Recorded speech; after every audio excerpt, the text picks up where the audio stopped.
안녕하세요, 블랙사입니다. 미국 3대 지수가 5주 연속 상승세를 멈추고 정말 오랜만에 마이너스로 한 주를 마감했는데요. 오늘은 이 대통령의 날로 휴장을 하면서 거침없는 그런 상승세를 잠시 쉬어가는 모습입니다. 올 들어서 한국 증시와는 다르게 역시 주식은 미국 주식이 정답이지라는 그런 말이 나올 정도로 정말 거침없는 상승세를 이어왔는데요. 여러 가지 경제 지표들로 인해서 3월 연준의 금리 인하가 물 건너간 상황임에도 탄력을 받는 모습이었죠. 그에 반해서 국내 증시는 영 힘을 내지 못하면서 개별 장세가 이어져 왔었는데, 특히 미국의 엔비디아가 시총 3위까지 오르면서 정말 급등을 하고 있죠. 국내 반도체 관련주들도 어느 정도 영향은 받고 있는 모습인데, 앞으로의 흐름은 또 어떻게 될지 좀 더 지켜봐야 할 것 같습니다. 개인적으로는 2차전지 관련주들의 상승세가 앞으로 본격적으로 시작되지 않을까 하는 그런 기대를 해봅니다. 쉬기도 많이 쉬었고 성장성과 펀더멘털에는 아직 아무런 문제가 없기 때문이죠. 참고하시고요. 지난 16일에 미국의 1월 생산자 물가지수인 PPI가 발표가 됐는데, 전월 대비 0.3% 상승을 하면서 월가의 예상치였던 0.1% 상승을 넘어서는 수치를 보였습니다. 전년 동월 대비로도 0.9% 올라서 역시 예상치였던 0.6%를 웃돌았는데요. 지난해 10월부터 3개월 연속 하락세를 이어오다가 다시 1월을 기점으로 이 상승세로 전환되는 모습을 보이면서 연준이 3월을 넘어선 5월 혹은 6월까지도 금리 인하를 하지 않을 것이라는 쪽에 무게가 실리는 모습입니다. 패드워치에 따르면 지난 CPI 발표 이후 3월 금리 인하 가능성이 현저하게 낮아지는 모습을 보이고 있죠. 이번 PPI 발표 역시 영향을 미치는 모습입니다. 특히 3월 이 금리 인하 기대감이 사라지고 난 후 5월 금리 인하 가능성을 많이 얘기들 하고 계시는데요. 패드워치에 따르면 이 5월도 금리 인하 가능성이 32.6%로 일주일 전 52.2%에서 많이 하락한 모습입니다. 5월 이후를 바라보는 시각이 점점 더 많아지고 있다는 말이겠죠. 그럼 6월 FOMC 회의에서 금리 인하를 하게 될 가능성은 얼마나 될까요? 보시는 것처럼 51.8%로 가장 높은 비중을 차지하고 있습니다. 최근에 발표된 이 소비자 물가지수와 생산자 물가지수의 소폭 상승세를 감안했을 때 6월 이후 연준의 금리 인하를 예상하고 있는 그런 모습인 것 같습니다. 사실 주식이라는 게 기대감에 사고 실현됐을 때 파는 경우가 많죠. 그렇기 때문에 연준의 금리 인하 시기가 늦어지면 늦어질수록 그 기대감으로 좀 더 오랜 시간 상승세를 유지할 수 있지 않을까 생각을 합니다. 물론 우리나라 증시에도 적용이 됐으면 하는 바람이 크고요. 미국을 비롯한 유럽과 일본 증시도 잘 나가고 있기 때문에 이제는 우리나라도 상승 기회가 오지 않을까 생각을 합니다.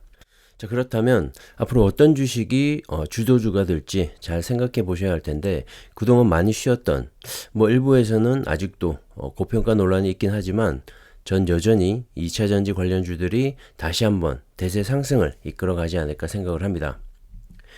최근 2차전지 관련주들이 큰 폭의 조정을 받고 있고, 언론에서는 이 전기차 판매가 둔화되고 앞으로 중국의 배터리와 전기차가 이 시장을 잠식할 것이라는 그런 비판적인 기사들이 쏟아지고 있죠. 사실 다 쓰잘데기 없는 소리라고 생각을 하고요. 전기차로의 대세 전환은 이미 시작이 되었고, 전 세계 모든 국가의 이 산업 방향성도 이미 정해진 상황입니다. 거스를 수가 없는 대세라는 말이죠. 그렇기 때문에 이 부정적인 소음에는 귀를 닫아주시는 게 좋을 것 같고요. 이렇게 부정적인 기사들과 주가 하락 등 이런 조정기를 거치고 있는 걸 보니까 이제 정말 앞으로 급등기가 얼마 남지 않았다라는 생각이 강하게 들고요.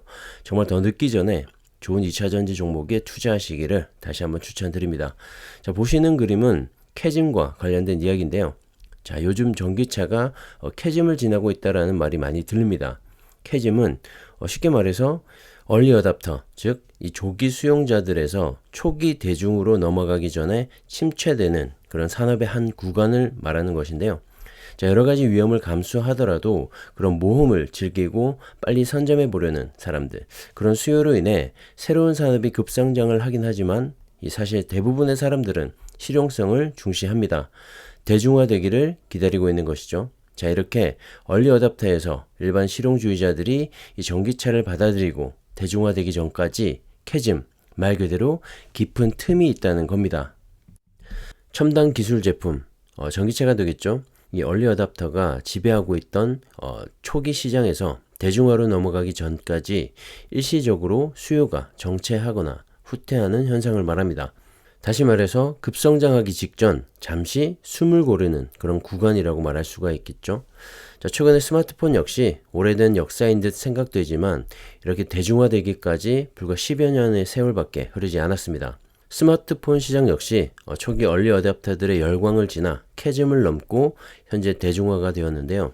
첨단 기술 제품의 등장은 항상 이런 과정을 거쳐서 성장하고 있다는 것이죠.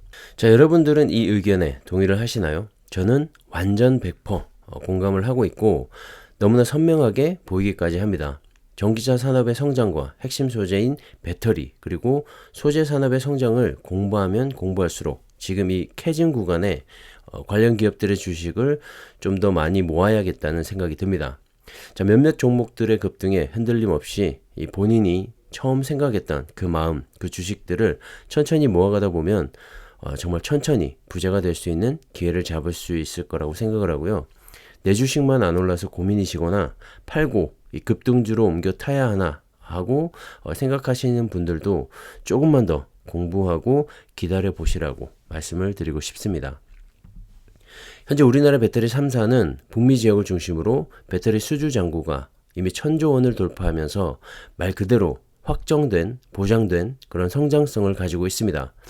모든 시간은 2025년을 중심으로 맞춰져 있고 그때가 되면 배터리 공급이 원활해지면서 가격도 저렴하고 다양한 그런 전기차들이 보급되기 시작할 겁니다. 그 시점에 맞춰 완성차 업체들도 다양한 전기차를 준비 중에 있으니까 말이죠. 이런 큰 그림을 보고 흔들림 없이 투자를 해야 하는데 그럼에도 불구하고 주위의 언론에서 부정적인 기사들만 쏟아내고 있고 주가는 또 한없이 조정받을 것만 같으니까 고민이 깊어지는 겁니다. 하지만 2025년을 중심으로 배터리 공급은 정말 폭발적으로 늘어나게 되어 있고 관련된 2차전지 소재들의 수요도 당연히 급등을 하게 되겠죠. 많은 전문가들이 2025년을 폭등을 할 수 있는 그런 한 해라고 예상하는 이유도 바로 배터리 3사의 이 북미 공장이 본격적으로 가동되기 시작하는 그런 시기가 바로 2025년이기 때문이죠.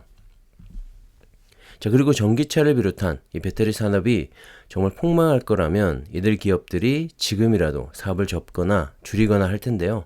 작년 한 해 힘들었던 적자였음에도 불구하고 올해 배터리 3사의 이 설비 투자액은 25조 원을 넘어설 거라고 합니다.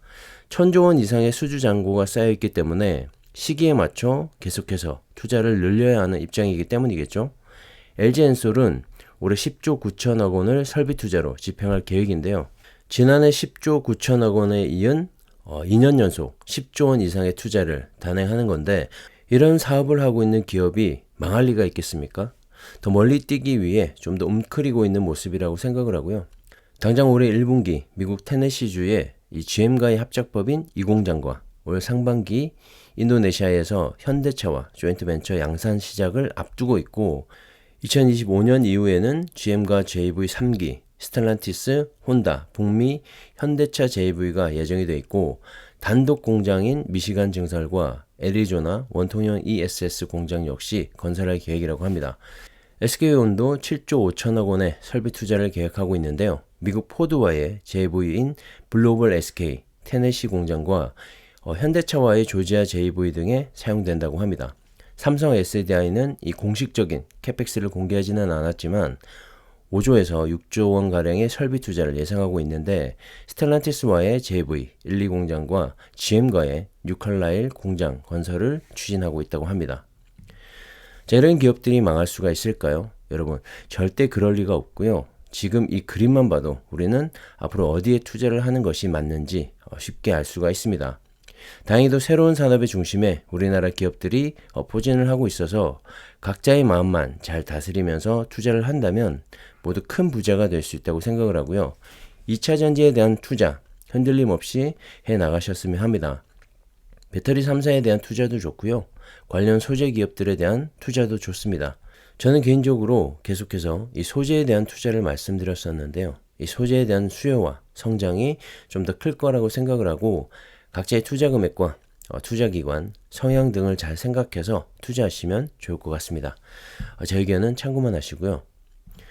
자, 최근 중국의 전기차와 2차전지 관련 기업들이 이 LFP 배터리를 중심으로 전 세계를 장악해 나갈 거라는 그런 기사들도 나오고 있는데, 자, 미중 무역 갈등이 지속되고 있고 지난 코로나 이후 중국에 대한 외국인 직접 투자가 점점 낮아지고 있는 점, 특히 지난해 이 30년 만에 최저 수준까지 떨어졌다고 합니다. 중국 당국의 압박과 미국의 제재로 인해서 외국 기업들이 빠르게 중국을 떠나고 있다는 건데요. 미국뿐만 아니라 유럽 등 선진국들의 탈중국과 반중국으로 인해서 앞으로 중국 시장은 어려움이 지속되지 않을까 생각을 하고요. 최근 산업의 트렌드인 2차 전지만 보더라도 중국 내수 시장을 중심으로 난립하고 성장을 해온 중국 기업들이 몇몇 기업으로 정리되지 않을까, 그런 과정을 거치고 있지 않나, 그런 생각을 합니다. 자, 그에 반해서 국내 배터리 3사를 비롯한 2차 전지 관련 소재 기업들은 2025년 북미에서의 높은 성장성을 바탕으로 글로벌 시장에서의 이 점유율을 늘려가고 있기 때문에 지는 해와 뜨는 해를 잘 구별해서 투자를 하시면 좋을 것 같습니다. 차이나 전기차 등 이 중국 기업에 투자하고 계신 분들은 요즘 너무 힘든 시간을 보내고 계실 것 같은데요. 앞서 말씀드린 여러 가지 상황에 비춰 반등하기는 쉬워 보이지가 않습니다. 자, 물타기보다는 국내 2차 전지에 대한 새로운 투자를 추천드리고요. 어떤 종목이든 몰빵은 절대 안 된다는 점을 다시 한번 말씀드립니다. 자, 오늘은 여기까지 하겠습니다. 감사합니다.